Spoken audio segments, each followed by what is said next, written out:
है।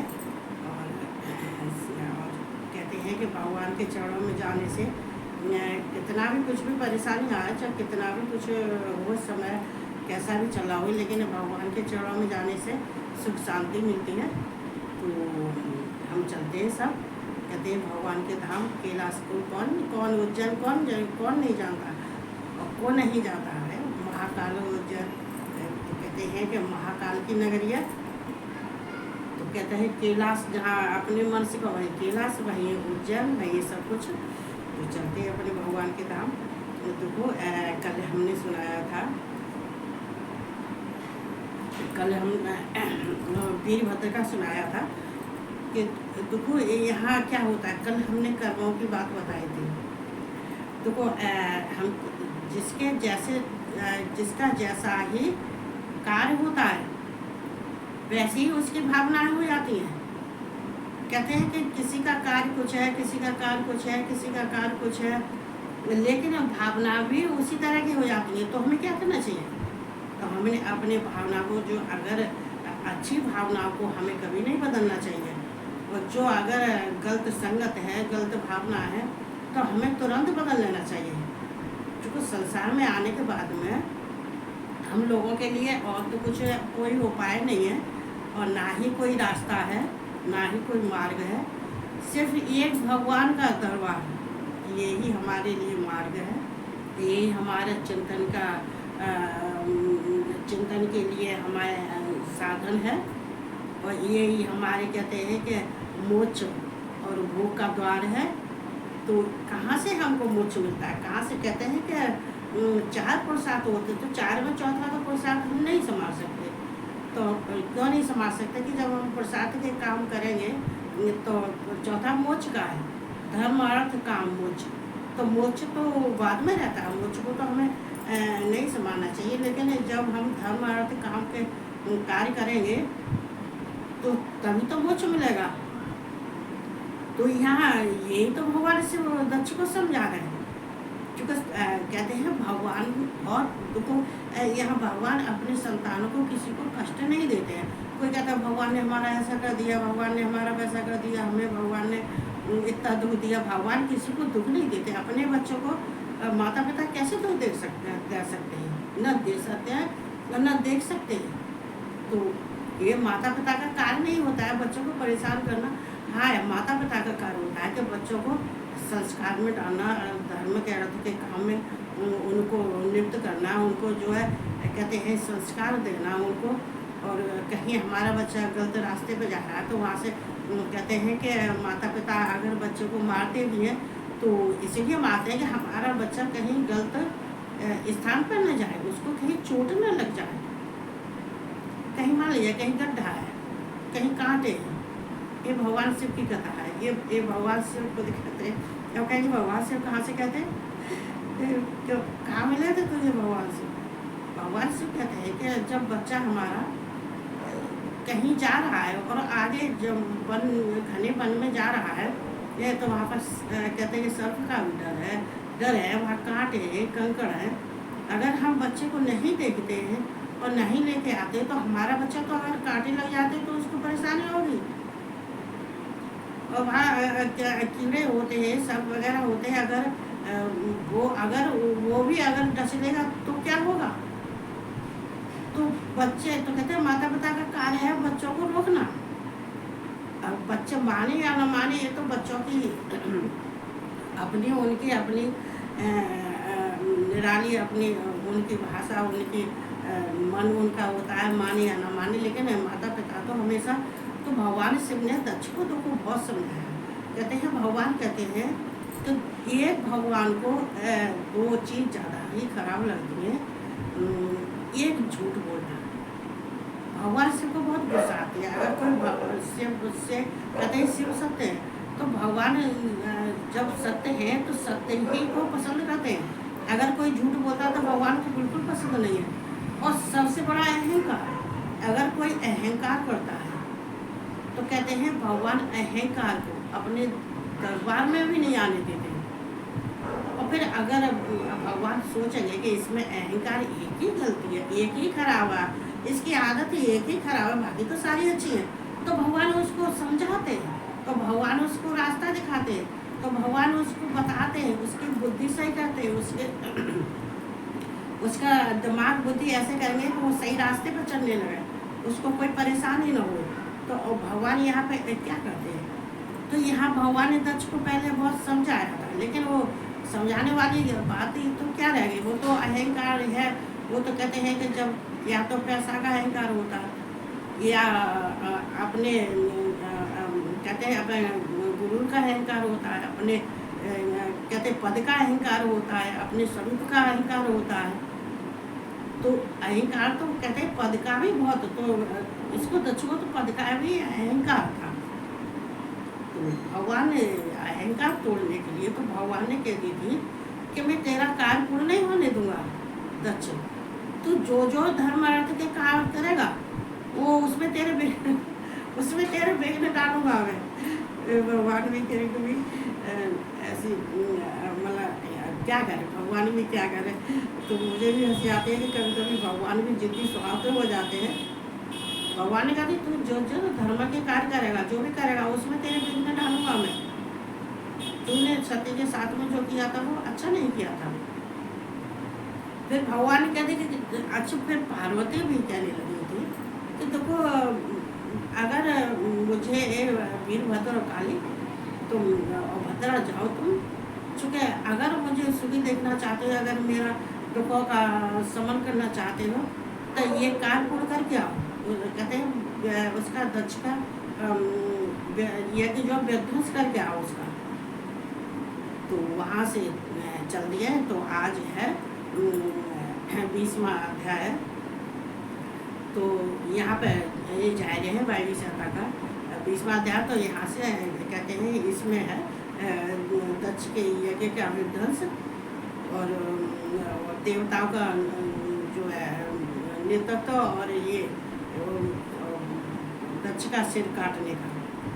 तो आज तो ये इसमें ये है।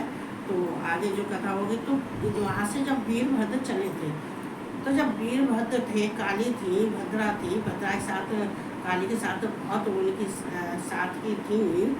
और कहते हैं कि वहाँ पे करोड़ों वीरभद्र के समान ही भगवान ने उन्हें गढ़ उत्पन्न किए थे। तो गढ़ भी ऐसे लगते थे जैसे भगवान शिव, वीरभद्र भी ऐसे लगते थे जैसे भगवान शिव की, जैसे जो भगवान की प्रतिमा है, जैसे भगवान का स्वरूप है, विग्रह है, जैसे भगवान जो पहने हुए हैं।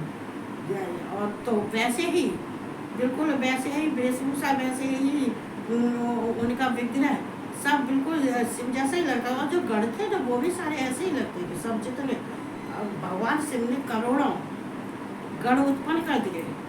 तो ये सब जब गए थे वहाँ पे, तो उस समय पे दक्ष का यज्ञ शुरू हो चुका था। दक्ष का यज्ञ शुरू हो गया, दक्ष का यज्ञ हो रहा था जिस समय पे ये सब गए थे। तो जिस एकदम इन्होंने जाके कहते गाते बजाते गए थे, दुंदुलियाँ बजाते हुए गए थे और भेड़ियों की आवाज़ निकालते हुए गए थे, बड़े आनंद के साथ गए थे। चूँकि ये वीरभद्र अत्यंत बलशाली और तेजस्वी थे, तेजवान थे। जैसे भगवान शिव के तीसरे नेत्र की अग्नि प्रज्वलित होती है, ऐसे ही वीरभद्र की तो एक ही से। और तो वैसे भी के उनके अंदर तेज और बल बहुत था वीरभद्र के। तो श्रेष्ठ पुत्र उनके हुए थे भगवान शिव के, वीरभद्र थे। तो जब जाके उन्होंने देखा तो यहाँ विष्णु का नेतृत्व ये विष्णु का नेतृत्व। देखो कभी कभी देवताओं से भी गलती हो जाती है, ऐसी बात नहीं है ना। अब ये सब क्या होता है, देखो मैं तो कहती हूँ ना ही किसी देवता से गलती होती है। ये हमारे भगवान शिव की माया, वो किस किस को कहाँ फंसाते हैं, किस पे कहाँ अत्याचार करवाते हैं, कहाँ किसको अच्छा व्यवहार करवाते हैं, वो सब वो ही करवाते हैं, उन्हीं की माया, भगवान शिव की माया।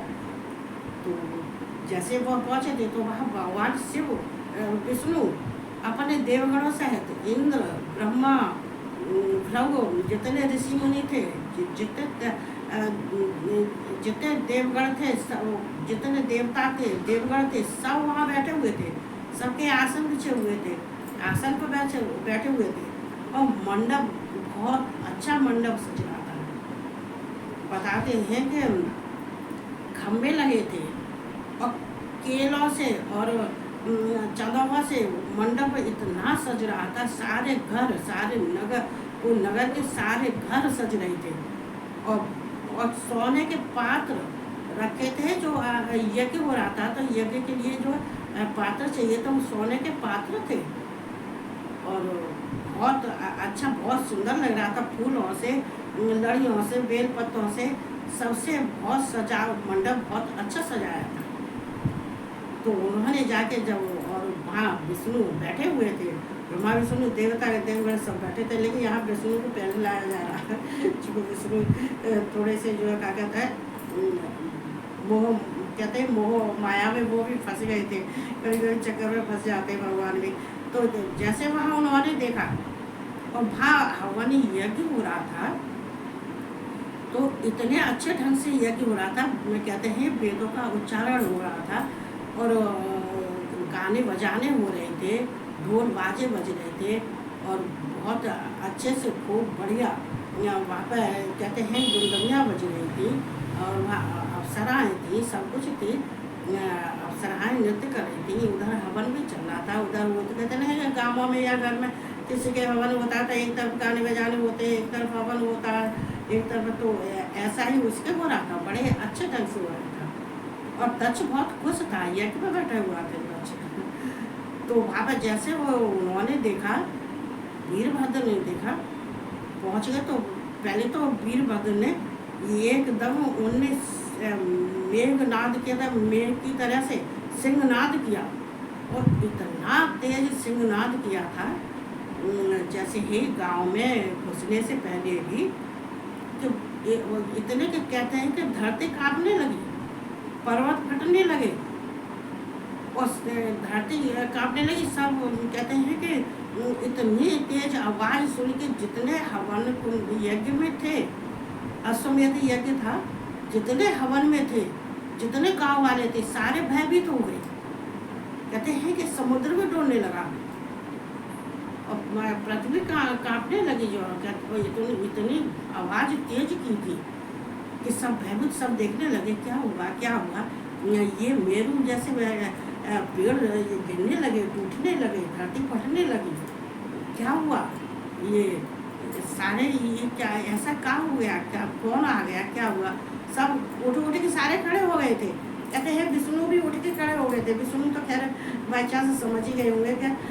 तो कहते हैं ब्रह्मा विष्णु जितने थे, जितने ऋषिगण मुनि थे, सब एक दक्ष बैठा रहा, दक्ष बैठे रहे। तो वो मैं उनसे असभ्य नहीं बोलूँगी, क्यों नहीं बोलूँगी, सती के पिता है तो मेरे भी पिता है, जो होना होता है तो वो तो होता ही है, लेकिन असभ्य नहीं बोलना चाहिए। तो वहाँ दक्ष बैठे हुए थे, दक्ष नहीं उठे थे यज्ञ से। और वेदों की आहुतियाँ लग रही थी, उसमें वेद मंत्रों की आहुतियाँ लग रही थी। तो जब वो देखे तो कहते हैं जब वो वीरभद्र ने देखा तो उनकी आंखें पीते चल गई एकदम कि कितने आराम से बैठ के हवन कर रहे हैं, अब सराय नाच रही हैं, गीत गाने हो रहे हैं, धुंधनियाँ बज रही हैं, शंखनाद हो रहे हैं इतने अच्छे ढंग से। जहाँ हमारे भगवान शिव नहीं है, हमारे भगवान रुद्र नहीं है। तो जब उन्होंने देखा तो एकदम वीरभद्र को बहुत गुस्सा आया। लेकिन वीरभद्र ये तो भगवान शिव ने कह दिया था, माँ जगदम्बा ने कह दी थी कि किसी को छोड़ना नहीं है और विध्वंस कर देना है, यज्ञ का विध्वंस कर देना है। और उनका जो भी चाहे कोई देवता हो, चाहे देवता की पत्नियाँ हो, चाहे ऋषि हो, चाहे ऋषिगणों की देव की पत्नियाँ हो, कोई भी हो, किसी को नहीं छोड़ना है। तो आए थे वो, इसलिए आए भी थे, चूँकि तो भगवान की आज्ञा से सारे काम होते हैं, कहते हैं उनकी अनुग्रह से सारे काम होते हैं। तो जब कहने लगे तो बोले, तब विष्णु को देखे कहने लगे कि तुम सब यज्ञ कर रही हो और आनंद ले रही हो, तो ये बताओ कि हमारा भाग कहाँ है। वो कहने लगे तो दक्ष यज्ञ में बैठे हुए थे, तो विष्णु से बात करे कि तुम सब बैठे हो, तुम्हारा भाग है यहाँ, लेकिन हमारा भाग कहाँ है। और तो सब कहने लगे, तो दक्ष कहने लगे कि तुम कौन हो, तुम कहाँ से आए हो, हम तो तुम्हें नहीं जानते हैं, तुम कौन हो। तो बोले कि पहले हमारे प्रश्नों का जवाब दो, को हमें भी यज्ञ का भाग मिलेगा कि नहीं मिलेगा। तो बोले, दक्ष कहने लगे कि अरे हम तुम सबको जानते ही नहीं है, तुम हो कौन हो, कहाँ से आए हो, पहले अपना परिचय दो, अपना बताओ सही, तुम कहाँ से आए हो और किस लिए आए हो तुम। तो उन्होंने कहा कि हम रुद्र की आज्ञा से आए, और हमें रुद्र ने भेजा है, और महेश्वर ने हमें, भगवान शिव ने हमको भेजा है, और हम उनके घर हैं, तो हम यहाँ आए हुए हैं, चूँकि हम यज्ञ में आए हुए हैं अपना भाग लेने के लिए, तो हमारा भी तुम भाग दो। तो वो दक्ष से कहने लगे, दक्ष कहने लगे कि तुम्हारा कोई भाग नहीं मिलेगा। तो उन्होंने कहा, तो कहते हैं भैया वो तो है ही है रुद्र, तो वो तो गए ही इसलिए थे, कहते हैं कि तो कहने लगे, वीरभद्र कहने लगे कि हमारा भाग नहीं है इसमें। तो विष्णु से और देवताओं से, इंद्र से कहने लगे तुम्हारा भाग है इसमें, कि हाँ हमारा भाग है। तो जब तुम्हारा भाग है तो फिर हमारा भी भाग होना चाहिए इसमें, चूँकि देखो देवताओं का जो हवन हम करते हैं, तो जो आसपास गिरता है सामग्री, जो गिरती है हवन की सामग्री, तो उसमें जौ भी होते हैं, तिल भी होते हैं, चावल भी होते हैं, शक्कर भी होती है, मेवा भी होती है, सारी चीज़ होती है। तो यज्ञ सारा कुछ तो यज्ञ में नहीं जाता, तो कुछ तो यज्ञ के बाहर फैलता है, तो जो वो बचता है फैला हुआ वो भगवान शिव का होता है, भगवान शिव का भाग होता है। तो कहने लगे कि तुम्हारा, तो बोले कि तुम्हारा सबका है, वीरभद्र करने लगे, तो फिर हमारा नहीं है, नहीं तुम्हारा तो कोई, तो दक्ष कहने लगे नहीं तुम्हारा कोई भाग नहीं है। बोले या तो हमारा इसका कारण भी बताओ कि हमारा भाग क्यों नहीं दे रहे, हमारा ऐसा क्यों नहीं दे रहे, इसका कोई कारण तो होगा। बोले कि नहीं हमें तो देने ही नहीं है, और जो तुम शिव के गढ़ हो, तो मैं तो उसके ना तो मैं उसको भी बुलाया और ना उसको समझता हूँ, ना उसके गढ़ों को समझता हूँ। तो उन्हें कही, तो फिर वीरभद्र फिर गुस्साई कहने लगे, तो फिर युद्ध करो, तुम सब देवता आओ हमसे युद्ध करो। ब्रह्मा विष्णु जितने हैं देवगण हैं, देवता हैं, ऋषिगण हैं, भृग हैं, जितने ये सब हैं, और दक्ष से कहे कि तुम सब आओ और सब हमसे युद्ध करो। तो दक्ष तो घबरा गया, सब देवता घबरा गए, ब्रह्मा विष्णु महेश सब थे, देव और जितने विष्णु के देवगण थे, देवता थे, वो सब घबरा गए। तो कहने लगे, तो विष्णु जी कहने लगे कि क्या करना चाहिए। तो विष्णु तो कहने लगे कि हमें तो मालूम नहीं है। अब वो इधर उधर वो भागने लगे, जो जितने थे सो कछु भागने लगे, कछु उनके सिंहनाद की आवाज़ से कुछ मरने लगे, कुछ मर भी गए, कुछ भागने लगे। जो देवता थे विष्णु थे वे भी सब भागने लगे। जब वीरभद्र ने देखा कि जो विष्णु और देवता जितने थे ये सब भागने लगे, इंद्र हैं, वरुण हैं, और जे सब हैं, सब देवता हैं, तो ये सब भागने लगे, और ये अच्छे ढंग से स्वस्थ शरीर से भागने लगे, स्वस्थ मन से भागने लगे। कि अपना स्वस्थ शरीर लेके, हम तो इनको मारने आए थे ये अपना स्वस्थ शरीर लेके भागने लगे, तो इनको ऐसे तो हम नहीं भागने देंगे। माँ काली के वीरभद्र आए, इनका पीछा करो। वीरभद्र थे, वीरभद्र के जितने घर थे, कहते हैं कि उनके त्रिशूल, पट, सपास, खड्ग और जितने अस्त्र शस्त्र थे सबके हाथों में थे, सबके हाथों में। तो जब वीरभद्र के और काली के सबके हाथों में थे, तो वीरभद्र, काली कहने लगी वीरभद्र आके तुम भागो, इनका पीछा करो। तो उनका पीछा करने के लिए वीरभद्र जितने गढ़ थे सब उनको पीछा करने के लिए उन सबको घेर लिया। और जब वे आकाश को उड़ने लगे, तो फिर आकाश को जब जाने लगे, तो फिर वहाँ से भी उन्होंने सारे उनके रास्ते घेर लिए। बोले कि ऐसे कैसे जाने देंगे तुम्हें, हमारा जो कहते हैं हमारे भगवान हैं, हमारे ईश्वर हैं, हमारे रुद्र हैं, उनका तुम भाग न देके और उनका अपमान करके और फिर तुम कहाँ जा रहे हो, तुम तो यज्ञ भाग में ही भाग लेने आए थे, यज्ञ में आए थे। तो वो सब, तो वीरभद्र ने उनसे खूब कहते हैं कि चिल्ला के सबसे कहे, काली भी कहे कि सब मारो इसको, कहते हैं डंडों से मारो इनको, पीटो इनको, जो इनके हंसते हैं इनके भी सारे छीन लो इनको, कहते हैं छीनो, मारो, फेंको और काटो इनको वीरभद्र और काली किलाने ने इन्हें काटो, मारो, छीनो, भागो, तोड़ो इनको, तो इनको फेंको। तो कहते हैं वीरभद्र और काली उनके पीछे पीछे भागी, किसी सारे देवताओं को, इंद्र को, विष्णु को, उनके देवगणों को, ऋषियों को, जितने थे सबको, बृहस्पति गुरु जितने थे सबको घेर लिया और सबकी धुनाई होने लगी वहाँ पर एकदम। जब इतनी तेज भयंकर होने लगा तो दक्ष तो भागने लगा। तो इतने में कहते हैं कि वो भाग के उन्हें दक्ष को पकड़ा था, दक्ष का वाड़ा। लेकिन वो जो कहते हैं कि जितनी सामग्रियाँ हैं उन्होंने कही, पहले हमें भगवान शिव ने कहा है, हमारे स्वामी ने कहा है कि पहले तो विध्वंस, यज्ञ का विध्वंस करना, जो मेन काम बोले का महादेव का था, उनका मेन कार्य था कि इसका कोई कार्य पूर्ण नहीं होने पाए, यज्ञ का विध्वंस होना है, यज्ञ का विध्वंस करके आना है। तो मेन कार्य तो कहते हैं जब यज्ञ में भी पहुँचे थे, तो जब यज्ञशाला में पहुँचे थे, यज्ञ हो रहा था, तो दक्ष तो उठ के खड़ा हो गया, भागने लगा। दक्ष भागने लगा तो पहले उन्होंने, काली ने, रुद्रदेव ने, वीरभद्र ने, उनके जितने गढ़ थे, बहुत कहते हैं कि हजारों की संख्या में थे, सबके हाथों में अस्त्र शस्त्र थे सब। तो कहते हैं जब पहले तो उन्होंने उसको, जो यज्ञ हो रहा था, अग्नि प्रज्वलित हो रही थी, उसको अग्नि को, उसको क्या कहता, पानी डाल के उसको उसका विध्वंस किया। फिर उसमें जितने भी भाग घड़ा रखे थे पानी के, जितने घड़े थे, जितने बर्तन थे, सबका पानी उसमें हवन कुंड में सब पानी उड़े थे। और जो सामग्री थी हवन कुंड की, हवन करने की जो सामग्री आती थी, उठा के सीधी गंगा जी में फेंक दी। और कनकन में तो गंगा जी वहीं पे है। बिल्कुल मुझे बहुत आनंद आता है, बहुत अच्छा लगता है। तो इतने सारे पेड़ पौधे हैं गंगा जी के किनारे, और सीढ़ियाँ हैं, खूब बड़ी बड़ी सीढ़ियाँ हैं।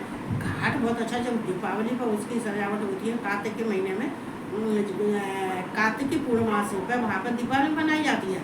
और इधर गोवर्धन में भी हमारे यहाँ कहते हैं दीपावली मनाई जाती है कार्तिक के अमावस्या को। और यहाँ गोवर्धन में और वृंदावन में और कनखल में ये वहाँ दिवाली मनाते हैं कार्तिक की पूर्णमासी को। तो कार्तिक की पूर्णमासी को तो मैं वहाँ पर थी, इतनी सजावट होती, कहते हैं इतने सारे फूलों से वहाँ पर दीपावली बनाई जा रही थी, दीपावली बनाई जा रही थी। वहाँ पर सारे घाट इतने बढ़िया फूलों से सज रहे थे। वो मंदिर भी, मंदिर में बाहर वहीं पे इतनी सजावट फूलों से, कितने पतना ट्रकों फूल आ रहे थे वहाँ पे, पूरा जगमगाया। तो बहुत सुंदर लगता है। वहाँ पेड़ इतने खड़े हुए हैं, इतने पेड़ हैं, खूब ऊंचे ऊंचे, घाट में बैठने के बाद बहुत अच्छा लगता है वहाँ पे। तो कहते हैं कि वहाँ पे, अरे जो तो सब कहने लगे कि जब बात है कि क्या हुआ, जितने गढ़ थे वगैरह दक्ष के और जो देवता थे, क्या हुआ जी, ऐसा लग रहा है कि जाते क्या मेरू फट गया, कि धरती कांपने लगी, पेड़ पौधे गिरने लगे, समुद्र डोलने लगा। यहाँ तो ऐसा लग रहा है कि यहाँ तो जो है कहते हैं पर्वत सारे हिलने लगे। और ये हो क्या रहा है, क्या हो रहा है, ये एकदम क्या हुआ। तो ये किसी के ज़्यादा समझ में नहीं आया कि ये क्या हुआ, किसी का भगवान पर तो ध्यान गया ही नहीं था। कहते हैं उन्होंने जितनी सामग्रियाँ थी यज्ञ की, वो सारी गंगा जी में बहा दी, यज्ञ का विध्वंस कर दिया। यज्ञ में सारा जितना पानी घड़े भरे भरे रखे थे वो सब कर दिया। तो उन्होंने, लेकिन हालांकि उन्होंने वीरभद्र ने फिर भी उनको समझाया था। उन्होंने कही कि देखो, तब दक्ष से कहा तो दक्ष कहने लगे कि अगर यज्ञ वाद तुम्हें चाहिए तो इन मंत्रों से पूछो। ये मंत्र, अब मंत्र किसके हैं, मंत्र तो भगवान शिव के ही है। भगवान शिव के मंत्रों से, तो भगवान के तो कहते हैं कि इन वेद मंत्रों से पूछो है कि ये मंत्रों से पूछो कि ये तुम्हें भाग देंगे कि नहीं देंगे। मंत्रों ने कहा कि भाग हम क्यों नहीं देंगे, कि इनका भाग देना चाहिए। मंत्र है किसके, हम किसके, हम तो भगवान शिव के ही हैं, हम तो रुद्र के ही हैं, तो इनको तो भाग देना चाहिए। और अगर इनको तुम भाग नहीं दोगे तो हम तो ब्रह्मलोक को जा रहे हैं। तो जब उन्होंने मंत्र, कहते हैं कि ये प्रमाण, मंत्र प्रमाण है, कि यज्ञ किसका हो रहा है, किसके आवाहन से, किसके पूजने से पूर्ण होता है, और किसका ये यज्ञ है कौन। यज्ञ तो तभी होगा जब यज्ञ भगवान होंगे वहाँ पे। तो मंत्र क्या लगे कि जब वहाँ पे यज्ञ भगवान नहीं है, जिनका यज्ञ है और जो यज्ञ के भगवान है उनका नहीं है, उन्हीं के तो हम मंत्र है, ये तो प्रमाण है। अब अगर नहीं तुम देते हो इनको तो हम तो मंत्र बोलेंगे तो हम तो जाए। तो मंत्र ही वहाँ से कहते हैं जो मंत्र थे, वेद मंत्र थे, वो ही ब्रह्मलोक को चले गए छोड़ के, बोला उसका साथ सबने छोड़ दिया, सब भाग गए थे इधर उधर। लेकिन वीरभद्र ने काली ने भागने किसी को नहीं दिया। उनके जो रस्सी पड़ी थी यज्ञ कुंड में, जो हवन में, और जितने हवन के जो खम्भे लगे थे, जितने लगे थे, सब उन्होंने, सब वीरभद्र ने, काली ने उनके गढ़ों ने तोड़ के सारे तोड़ के फेंक दिए। और जो उनकी रस्सियाँ थी उनसे सब देवताओं और उनके दक्ष के गढ़ और दक्ष सबको जितने थे उनको सबको उन रस्सियों से और उनके कंठ में बांध के और खम्भे से बांध दिए। वे रस्सियाँ सारी खम्भे उनके कंठ में बांध के खम्भे से सबको वहीं पे कैद कर लिया, किसी को भागने नहीं दिया, किसी को नहीं भागने दिया। चूँकि ये भगवान की लीला, क्या कर सकते, भगवान जो करे वो अच्छा ही होता है। मैं तो कह रहा अच्छा क्या करेंगे, मुझे कभी अगर कोई दुख आता तो मैं कहती भगवान ने जरूर मुझसे गलती हुई है, इसलिए मुझे ये दंड मिला है। तो कहना चाहिए तो सोचना चाहिए। कहते कि सबको कैद कर लिया वहाँ पे रस्सी से, उनके कंठ में रस्सी बांध के खम्भे से बांधी, सारे खम्भे तोड़ दिए, जितना सारा अस्त सारे घरों को तोड़ दिया, जितनी लाइट थी सारी फेंक दी, औरतों की धुनाई होने लगी, औरतों को मारने लगी, जितनी स्त्रियाँ थी वे चिल्लाने लगी, हाय तात, हाय मेरे नाथ, हाय मेरे भाई, हाय मेरे कहाँ हो, क्या कैसे क्या हो रहा है जी, क्या करे कैसे करे। औरतें सारी विलाप करने लगी, रोने लगी थी। कहते हैं उनने विध्वंस कर दिया, और जितनी खाने पीने की चीज़ें थी वो कहते हैं कि दही दूध और जितने वहाँ फल फ्रूट थे, सब जितने वीरभद्र काली उनके गढ़ जितने थे उनको सबको दहियों को दूध को पीने लगे, उनके घड़े के घड़े पीने लगे, और कुछ पीने लगे, कुछ फैलाने लगे, कुछ पीने लगे, कुछ फल जितने थे खाने लगे, कुछ फैलाने लगे, कुछ खाने लगे, कुछ फैलाने लगे। मतलब जो खिड़की सोने की थी, उसके यज्ञ की खिड़की सोने की खिड़की लगी हुई थी, सारी खिड़कियों का विध्वंस कर दिया, सारे घरों का विध्वंस कर दिया, सारे मंडप का तोड़ के सब चिल्लाते जाए, हंसते जाए, गाते जाए। जितने उनके वीरभद्र के जितने गढ़ थे, काली की जितने संगी थी, वो सब कहते हैं कि सब गीत गाए, नाचे, सब हंस के नाच के गीत गा के सब फेंकते रहे, सब गीत गाते रहे, नाचते थे और अपने हंसते रहे और बोलते और ये भी करते रहे, और उनका सबका विध्वंस भी करते रहे, सारे घर को तोड़, सारी खिड़कियों का तोड़, सारे मंडप का तोड़, सारे खम्भों का तोड़। उनके भागते भागते उनके कपड़े भी खिसकने लगे थे, जितने देवता ऋषि मुनि थे उनके कहते हैं कि उनके शरीर के वस्त्र भी खिसकने लगे थे, उनकी चीज़ें जो पहने थे श्रृंगार कर के गए थे, वे सब विष्णु देवता इंद्र ये सब वरुण जितने थे, वरुण थे, दधी जितने थे, उनके सबके जितने पहने थे वो उनके जेवरात चीज जितनी स्त्रियाँ थी सब उनके टूट के गिरने लगे, और जितने देवता थे उनके सामने के ऋषि मुनि थे उनके कपड़े सब कहते हैं वो उतरने लगे भागते, लेकिन भागने दी, लेकिन वो ऐसे विचरते रहे। काली कहते हैं कि उनको पृथ्वी से लेकर आसमान तक विचर के उनको हंस के और उनको धुलाई भी खूब ठीक ढंग से करी और उनको कैद भी कर दिया। तो उनने कहते हैं उसका दक्ष का यज्ञ का विध्वंस कर दिया सब। तो आज वो वहीं पे, तो ये भगवान शिव ने सुना था कि यज्ञ का विध्वंस तो हो गया, अब जितने और बाकी बचे हैं अब इनकी धुनाई भी तो होनी है। अब इनकी तो कहते हैं कि किसी के तो ये जो है जो आज 20वें में था और कल जो 21वें जो अध्याय में हुआ वायवी सता का मैं कल सुनाऊंगी। आज यज्ञ का विध्वंस हो गया और सारे देवता अभी उसमें कैद पड़े हैं, उनके गले में रस्सियाँ बांध के और खम्भे से बांध दिए हुए उसमें पढ़े, कल उनका क्या होगा वो मैं कल सुनाऊंगी। और आज इतना ही है। चलो देखो कहते हैं कि तो देखो कर्मों का फल हालांकि सती के पिता थे तो भगवान शिव के भी तो पिता थे। ससुर कौन होते हैं? एक तरह से पिता ही होते हैं।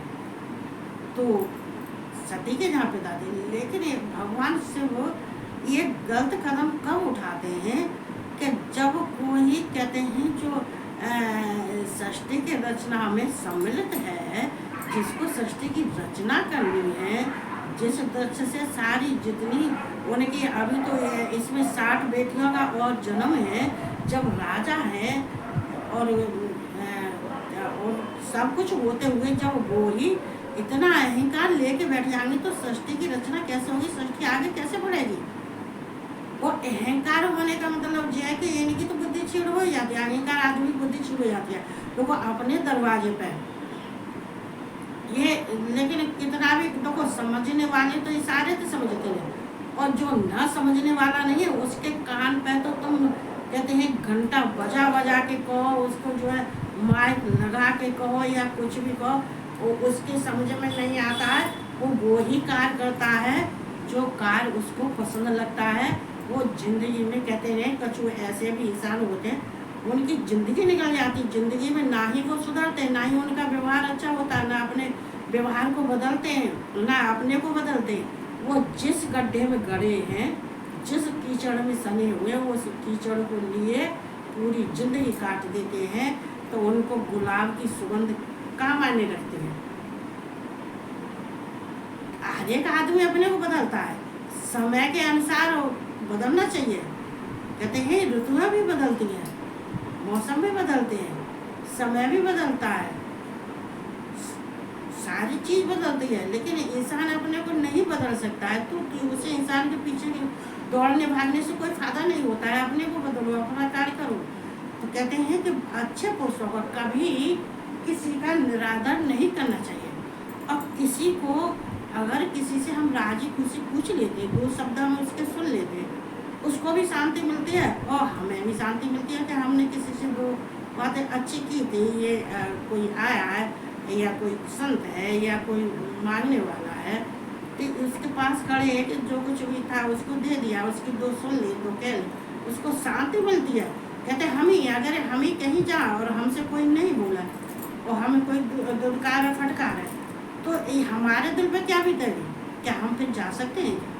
क्या हम उसको आशीर्वाद दे सकते हैं? कहते हैं ये तो क्या, ये तो इतना गिरा हुआ है, इसे तो सम्मान करना भी नहीं आता, इसको तो बोलने के भी ढंग नहीं है, तो क्या कहेंगे। तो इसलिए हमेशा चलना चाहिए, ठीक ढंग से चलना चाहिए, समझ ही चलना चाहिए, क्योंकि यही हमारे कर्म है, यही हमारा धर्म है, यही हमारा नेतृत्व है। कहते हैं ये विष्णु का नेतृत्व, तो ये विष्णु का नेतृत्व देख के तो वीरभद्र तंग रह गए थे। उनका नेतृत्व की तो यहाँ पर चर्चा हो रही है, तो मुझे माफ करना कि विष्णु से भी हंसी मजाक कर लेती, ऐसी बात नहीं तो ये देवताओं के कार्य भाई, ये सब लीला संसार के लिए की जाती है। नहीं तो भगवान विष्णु भी ईश्वर हैं, सबके ईश्वर हैं, और कृष्ण भी सबके ईश्वर हैं, और ब्रह्मा विष्णु महेश ये तो भगवान है ये। लेकिन हाँ ये है कि मूल में भगवान शिव ही, सब कुछ शिव से है, सब कुछ शिव से है। ये जो कुछ भी चल रहा है सृष्टि में, तीनों लोगों को शिव से चल रहा है। फिर वीरभद्र ने अपनी कहते हैं कि जैसे भगवान ने दर्पण को भस्म किया था, अग्नि से जलाया था, वैसे ही वीरभद्र ने वहाँ अपनी तीसरी नेत्र खोल दिया। तीसरा नेत्र की कहते हैं अग्नि से सारे में आग लग गई थी, आग लगने लगी थी उस मंडप में, उस घरों में आग लगने लगी तीसरी नेत्र से, और उन्होंने उसको मंडप को भी भस्म कर दिया, मतलब पूरी तरह से उन्होंने विध्वंस कर दिया उसका। तो आज यज्ञ का विध्वंस हो गया है। अब कल जो वहाँ पर जो बंधे पड़े वो उनके समय में क्या होता है वो मैं कल बताऊँगी। और आज देखो बहुत अच्छी हवा चलने लगी, वैसे गर्मी भी बहुत है, और मैं भी AC लगवाऊँगी इस पंखे से, गर्मी शांत नहीं होती है। तो अच्छे से रहना चाहिए, भगवान का कहते हैं भगवान का भजन करना चाहिए, और हमेशा किसी का अपमान नहीं करना चाहिए।